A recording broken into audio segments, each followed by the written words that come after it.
Recently we did learn that in the past the Wano country was known as the country of gold, and because of that many pirates came to Wano and other powerful people wanted to take control of Wano. So they were dealing with a lot of enemies. One of the samurais who made a name for himself by fighting anyone who dares to attack the Wano country was Ryuma. We met Ryuma in Thriller Bark. Moriar stole his corpse together with his sword, and both of them are considered national treasures in Wano. He did use the Shadow of Brook to bring Ryuma back to life. And he did fight Zoro. After losing to him, Ryuma gave Zoro his sword. And he said, "It is this katana's long-cherished ambition for you to become its master."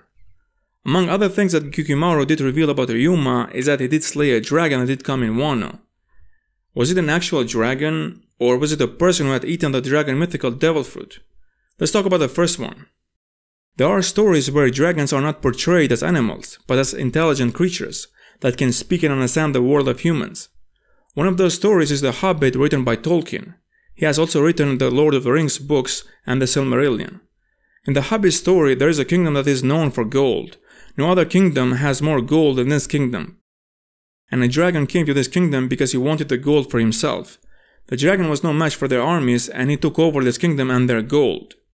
Now in the One Piece world, there are creatures that are intelligent. I'm talking about the Sea Kings and Zunisha. Both Roger and Luffy did hear them talk, and they came to help Shirahoshi. And Zunisha did talk to Momonosuke, and for some reason she did ask his permission to fight back against Jack. So just like there are Sea Kings in the sea, there could be creatures like that on land or air, and Zunisha it is not the only one. We have already seen different kinds of creatures in Wano, so it is very possible that there are dragons as well in the One Piece world. Now let's talk about the second point. It could also be that the dragon that Ryuma did fight was a person who has eaten the dragon mythical devil fruit. And that person could be Kaido. Kyukimaru said that Ryuma lived centuries ago. So how could this be possible? Well, we know that at least once the ageless operation was performed on someone by the user of the Ope Ope no Mi, the devil fruit the law has now. That person could be Kaido.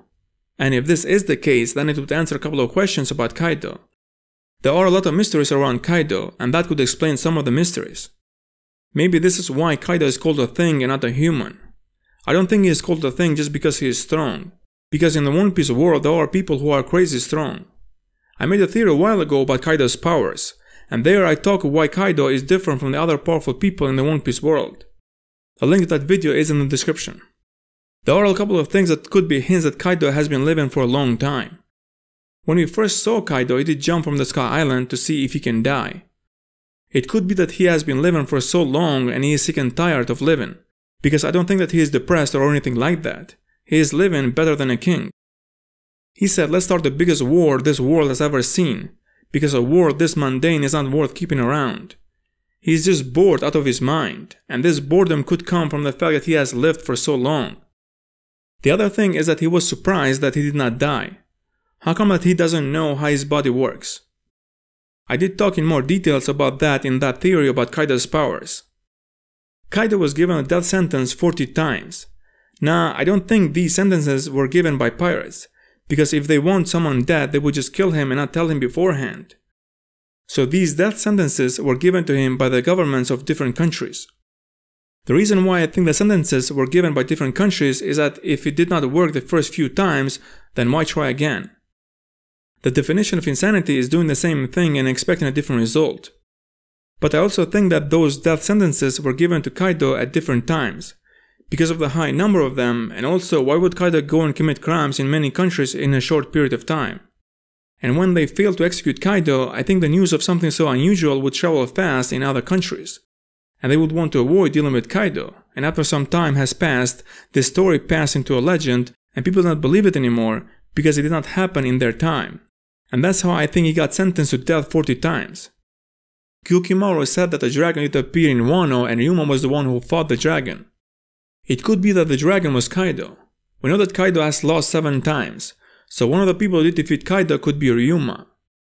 Kaido has a big scar on the side of his stomach, but when he transformed into his dragon form, that same scar is in front of his body. So it could be that he got that scar while he was in his dragon form. And the one who gave him that scar was Ryuma, and that's how he did defeat Kaido. But what about other defeats? Who else do you guys think did defeat Kaido? Let me know in the comments. Thanks for watching, like, share and subscribe for more One Piece videos, and see you in the next video.